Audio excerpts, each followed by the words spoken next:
The Ladder of Divine Ascent, an ascetic treatise by Abba John, abbot of the monks of Mount Sinai, sent by him to Abba John, abbot of Raithu, at whose request it was written. Step 18. On insensibility, that is, deadening of the soul and the death of the mind before the death of the body. Insensibility, both in the body and in the spirit, is deadened feeling, which from long sickness and negligence lapses into loss of feeling. Insensibility is negligence that has become habit, benumbed thought, the birth of presumption, a snare for zeal, the noose of courage, ignorance of compunction, a door to despair, the mother of forgetfulness, which gives birth to loss of the fear of God, and then she becomes the daughter of her own daughter.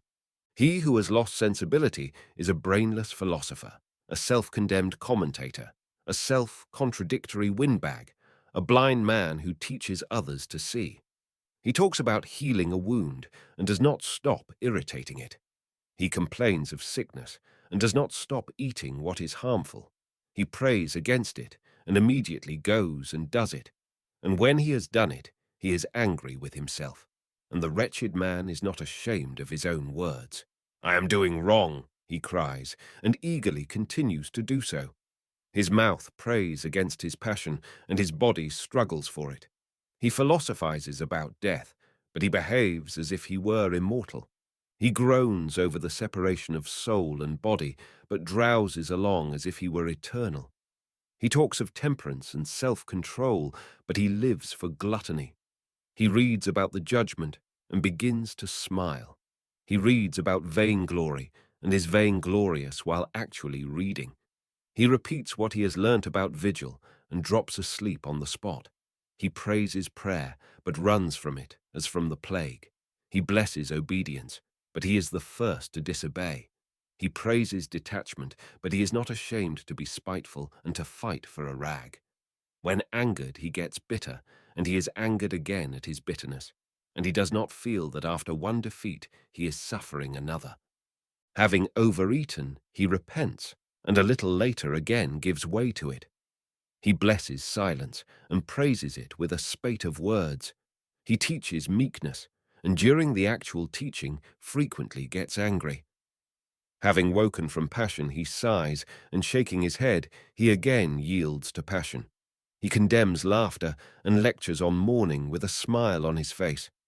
Before others, he blames himself for being vainglorious, and in blaming himself is only angling for glory for himself. He looks people in the face with passion and talks about chastity. While frequenting the world, he praises the solitary life, without realizing that he shames himself. He extols almsgivers and reviles beggars. All the time he is his own accuser, and he does not want to come to his senses. I will not say cannot. I have seen many people like this hear about death and the terrible judgment and shed tears, and with the tears still in their eyes, they eagerly go to a meal. And I was amazed how this tyrant, this stinkpot of gluttony, by complete indifference, can grow so strong as to turn the tables even on mourning. As far as my poor powers and knowledge allow, I have exposed the wiles and wheels of this stony, obstinate, raging and stupid passion. I have not the patience to expatiate on it.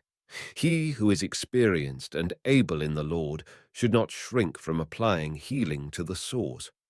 For I am not ashamed to admit my own powerlessness, since I am sorely afflicted with this sickness. I should not have been able to discover its wiles and tricks by myself if I had not caught it and held it firmly, probing it to make it acknowledge what has been said above, and plying it with the scourge of the fear of the Lord and with unceasing prayer. That is why this tyrant and evil doer said to me, My subjects laugh when they see corpses. When they stand at prayer, they are completely stony, hard, and darkened. When they see the holy altar, they feel nothing. When they partake of the gift, it is as if they had eaten ordinary bread. When I see persons moved by compunction, I mock them. From my father, I learnt to kill all good things which are born of courage and love. I am the mother of laughter, the nurse of sleep, the friend of a full belly. When exposed, I do not grieve. I go hand in hand with sham piety. I was astounded at the words of this raving creature and asked her about her father, wishing to know her name, and she said, I have no single parentage. My conception is mixed and indefinite. Satiety nourishes me, time makes me grow, and bad habit entrenches me. He who keeps this habit will never be rid of me. Be constant in vigil, meditating on the eternal judgment. Then perhaps I shall to some extent relax my hold on you. Find out what caused me to be born in you, and then battle against my mother, for she is not in all cases the same.